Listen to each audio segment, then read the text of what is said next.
अब बात करते हैं बिहार की सियासत की। बिहार की राजनीति के लिए अगले 24 घंटे काफी अहम है। कल इस बात का पता चल जाएगा कि बिहार में नीतीश कुमार की लीडरशिप में बीजेपी जेडीयू की सरकार चलती रहेगी या फिर नीतीश कुमार फिर से लालू की आरजेडी के साथ जाने का प्लान बनाएंगे। नीतीश कुमार ने कल अपने विधायकों की मीटिंग बुलाई है। आरजेडी ने भी अपने सभी विधायकों को पटना बुला लिया है और कल आरजेडी विधायकों की भी मीटिंग है। कांग्रेस ने भी अपने एमएलए को पटना में मौजूद रहने को कहा है, जबकि बीजेपी फिलहाल वेट एंड वॉच के मूड में है और उसने अपने नेताओं से इस मामले में बयानबाजी नहीं करने को कहा है। अब सवाल है कि बिहार की सियासत में अचानक उठापटक के संकेत क्यों मिलने लगे? आखिर ऐसा क्या हो गया कि बीजेपी जेडीयू गठबंधन की सरकार को लेकर सवाल उठने लगे? तो मैं आपको बता देता हूं, इस तरह की सियासी हलचल काफी पहले से चल रही है, लेकिन इस मामले में नया ट्विस्ट आया जेडीयू के अध्यक्ष ललन सिंह के बयान से। ललन सिंह ने एक प्रेस कॉन्फ्रेंस करके आरोप लगाया कि नीतीश सरकार के खिलाफ साजिश की जा रही है। ललन सिंह ने दावा किया कि विधानसभा चुनाव में जेडीयू की सीटों में जो कमी आई उसके पीछे चिराग पासवान मॉडल था और एक बार फिर बिहार में चिराग मॉडल पार्ट 2 को अंजाम देने की साजिश की जा रही है। हमने पहले भी कहा कि नीतीश कुमार जी की संख्या जो 43 पर आ गई वो जनाधार में कमी के कारण नहीं आई। नीतीश कुमार जी के खिलाफ षड्यंत्र हुआ, साजिश हुई और उस साजिश का परिणाम है 43 पर पहुंचना। और उस षड्यंत्र के प्रति अब हम सब लोग नीतीश कुमार जी के नेतृत्व में सतर्क हैं। कोई षड्यंत्र यहां चलने वाला नहीं है। एक मॉडल इस्तेमाल किया गया था 2020 के विधानसभा के चुनाव में, चिराग मॉडल, और दूसरा चिराग मॉडल तैयार किया जा रहा था। लेकिन कभी अगर होगा आगे तब बताएंगे कि षड्यंत्र कहां कहां हुआ और कैसे कैसे हुआ। अरे भाई, कोई भी आदमी षड्यंत्र क्यों करते हो नीतीश कुमार जी को छोटा करने के लिए? यह तो एक सच्चाई है कि 2 साल पहले हुए बिहार असेंबली चुनाव में जेडीयू की सीटों में जबरदस्त कमी आई थी। 2015 में जेडीयू ने 71 सीटें जीती थी, जबकि 2020 में यह घटकर 43 रह गई।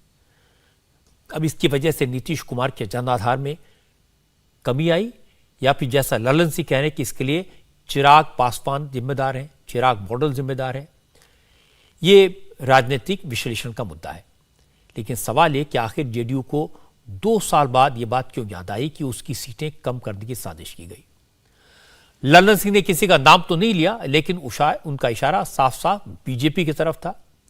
जेडीयू को लगता है कि यह सब बीजेपी और चिराग पासवान की मिलीभगत से हुआ, लेकिन चिराग पासवान ने ललन सिंह के इस आरोप पर सख्त ऐतराज जताया।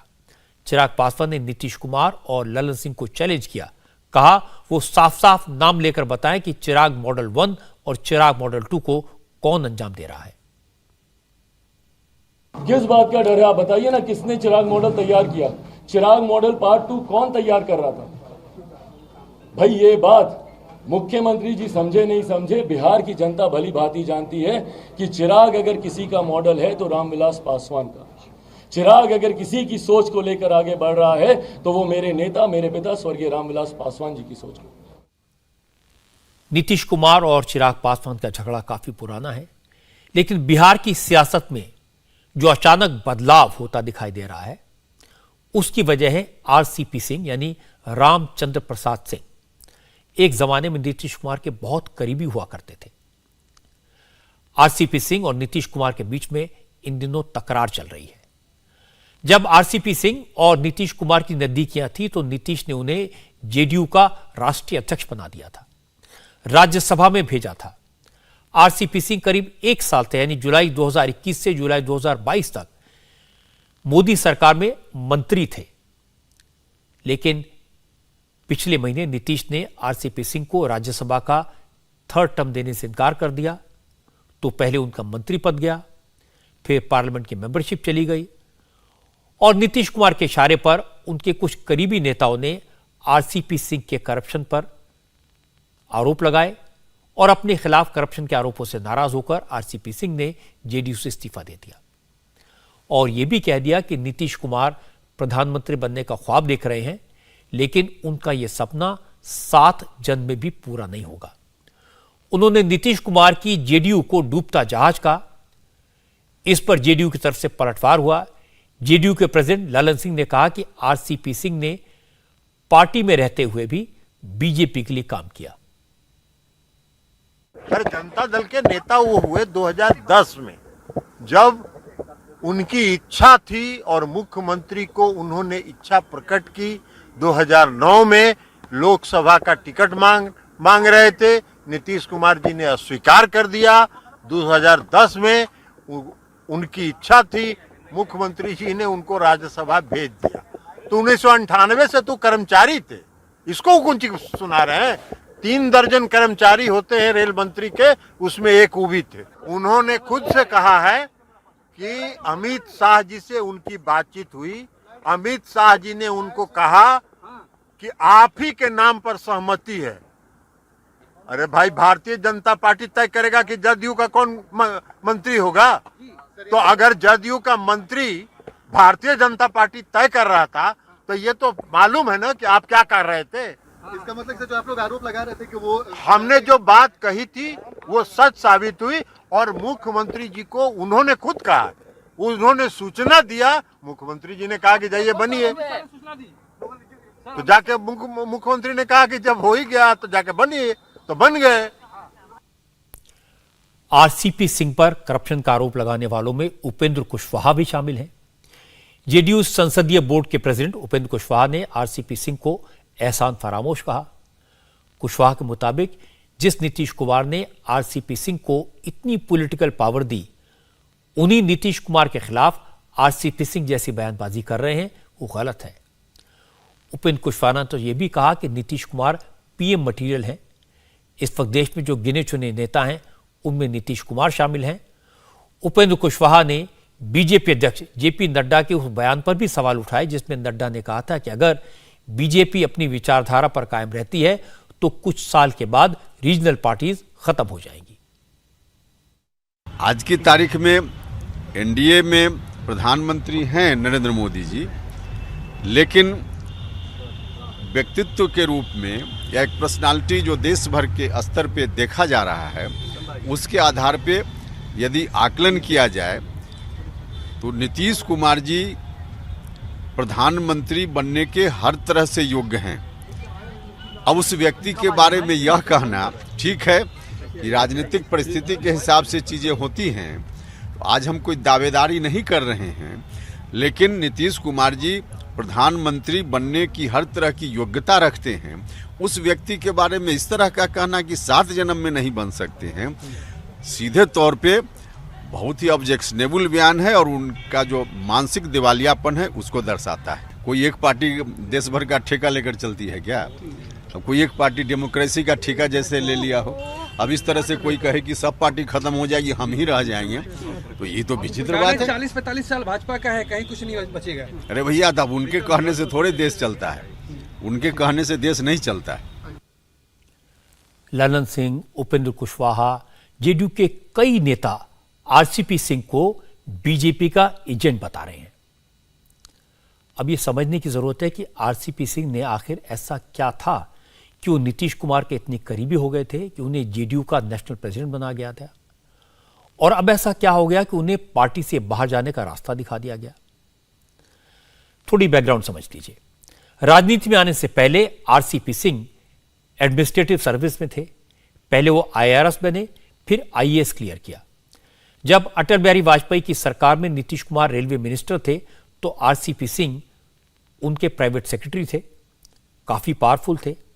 जब नीतीश कुमार बिहार के मुख्यमंत्री बने तो आरसीपी सिंह को बिहार बुला लिया गया और नीतीश कुमार ने उन्हें अपने साथ रखा। 2010 में आरसीपी सिंह सरकारी नौकरी छोड़कर राजनीति में आ गए, जेडीयू में शामिल हो गए और नीतीश कुमार ने उन्हें राज्यसभा का मेंबर बनाया और पार्टी का राष्ट्रीय अध्यक्ष बनाया। चूंकि आरसीपी सिंह भी कुर्मी जाति के हैं, इसलिए नीतीश कुमार के साथ उनकी अच्छी पटती थी। एक जमाने में नीतीश कुमार के काफी करीबी रहे और फिलहाल आरजेडी के नेता शिवानंद तिवारी ने कहा कि आरसीपी सिंह को नीतीश कुमार ने ही शह दी। शिवानंद तिवारी ने कहा कि उन्होंने नीतीश कुमार को कई बार समझाया था, लेकिन वो माने नहीं। इसमें कोई संदेह नहीं है कि आरसीपी राष्ट्रीय अध्यक्ष थे और उनको जो भी ताकत मिली, जो भी उनको हैसियत मिली, नीतीश जी के ही माध्यम से मिली। अब ये ठीक है कि आप आईएएस थे, आईएएस आप अपने बदौलत हो गए, इसमें भी कोई संदेह नहीं है, लेकिन राजनीति में जो भी आपको ताकत मिली है वो ताकत तो नीतीश जी के ही वजह से मिली। और हमको लगता है कि प्रिंसिपल सेक्रेटरी के रूप में, चीफ मिनिस्टर के प्रिंसिपल सेक्रेटरी के रूप में भी नीतीश जी जितना उनको सह देते थे, हमको नहीं लगता है कोई बॉस जो है मैंने इस तरह से सह देगा। हमारे सामने की बात है, मुख्यमंत्री बोल रहे हैं ही हंसने लगते थे, बात को काट देते थे। ये सारा झगड़ा इतना बड़ा इसलिए हो गया क्योंकि इसकी छाया बिहार की सरकार पर पड़ने वाली है। आरजेडी ने कल अपने विधायकों की मीटिंग बुलाई है, लेकिन तेजस्वी यादव फिलहाल खामोश हैं। कहा जा रहा है कि नीतीश कुमार के हाथों एक बार धोखा खा चुकी आरजेडी फिलहाल उन पर भरोसा करने को तैयार नहीं है। इसीलिए तेजस्वी यादव की तरफ से नीतीश कुमार को भी किसी तरह के फीलर नहीं भेजे गए। आरजेडी देखना चाहते हैं कि नीतीश कुमार किस हद तक बीजेपी के खिलाफ जाते हैं।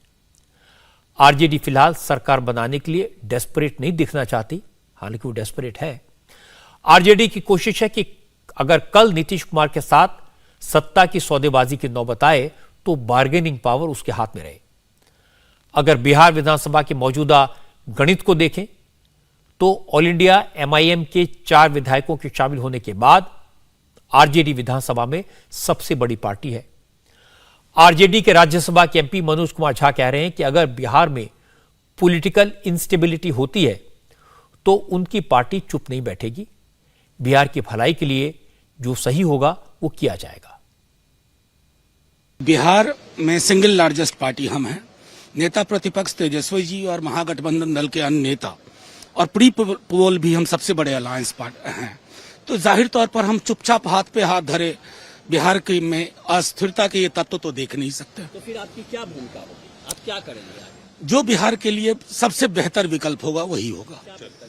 अब बिहार के लिए बेहतर विकल्प बिहार तय करेगा, लेकिन हमारा मानना है कि जब बिहार में अस्थिरता के इस तरह के तत्व होंगे तो विधानमंडल दल का आखिर उसकी भूमिका क्या होती है, उस दृष्टिकोण से देखिए। बिहार में चल रही सियासी हलचल पर जेडीयू के नेता क्या करें वो मैंने आपको सुनवाया, आरजेडी की बात बताई। इसी तरह जीतन राम मांझी और मुकेश सहनी जैसे नेताओं भी ये कह रहे हैं कि वो हालात पर नजर रखे हुए हैं, लेकिन बीजेपी के नेताओं ने संयम बरता, कोई बयानबाजी नहीं की और इसका असर यह हुआ कि शाम को बिहार के शिक्षा मंत्री विजय चौधरी ने कहा कि जेडीयू को बीजेपी से कोई दिक्कत नहीं है। पार्टी ने कल जो मीटिंग बुलाई है उसमें आरसीपी सिंह पर बात होगी, बीजेपी पर नहीं।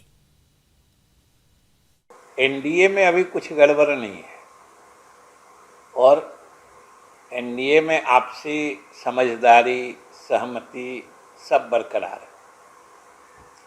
एनडीए में कोई भी न दिक्कत है, न दरार है, न कोई कठिनाई है। बीजेपी के नेता, वरिष्ठ मंत्री लगातार हम लोग संपर्क में हैं। कल शाम में भी सब लोगों से बात हुई थी, आज सुबह भी बात हुई है। अभी जनता के दरबार में मुख्यमंत्री कार्यक्रम में भी वरिष्ठ दोनों नेता, उप मुख्यमंत्री जी, स्वास्थ्य मंत्री जी सब लोग थे और सब लोगों से बात हुई है। अभी सरकार की सेहत की बात कहाँ है, अभी तो सरकार चल रही है और हमने कहा कि जदयू में कुछ बातें हुई हैं, उस पर विमर्श और विश्लेषण के लिए बैठक बुलाई गई है। असल में बिहार के पिछले असेंबली इलेक्शन में नीतीश कुमार की जेडीयू की सीटें जब से कम हुई हैं, वो कन्विंस्ड हैं कि बीजेपी ने चिराग पासवान के साथ मिलकर साजिश की और जेडीयू को नुकसान पहुंचाया। हालांकि जेडीयू की कम सीटें होने के बावजूद बीजेपी ने नीतीश कुमार को मुख्यमंत्री बनाया, पर अपने विधायक दल का साइज छोटा होने की टीस नीतीश कुमार को आज भी परेशान करती है। बीच में भी और बहुत सारी बातें हुई जिससे नीतीश कुमार का शक और गहरा होता चला गया।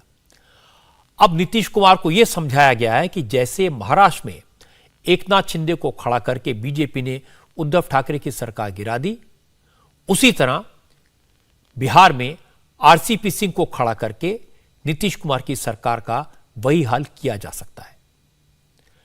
हालांकि अमित शाह और जेपी नड्डा दोनों पटना में थे थोड़े दिन पहले। उन्होंने साफ साफ कहा था कि लोकसभा का चुनाव जेडीयू के साथ मिलकर लड़ा जाएगा और नीतीश कुमार मुख्यमंत्री बने रहेंगे, इसमें कोई शक नहीं है। क्योंकि बीजेपी के नेताओं को लगता है कि बिहार की 40 सीटें 2024 के चुनाव के लिहाज से बहुत अहम है और अगर इस वक्त नीतीश कुमार बीजेपी से अलग हो जाते हैं तो इसका नुकसान 2024 के चुनाव में हो सकता है। इसलिए बीजेपी के नेता नीतीश कुमार के खिलाफ कोई बयानबाजी नहीं कर रहे हैं और दिल्ली में बैठे बीजेपी के नेता वेट एंड वॉच की मुद्रा में हैं। इंडिया टीवी हर वक्त हर जगह डाउनलोड करने के लिए सर्च करें India TV news Google play store या ऐप स्टोर पर।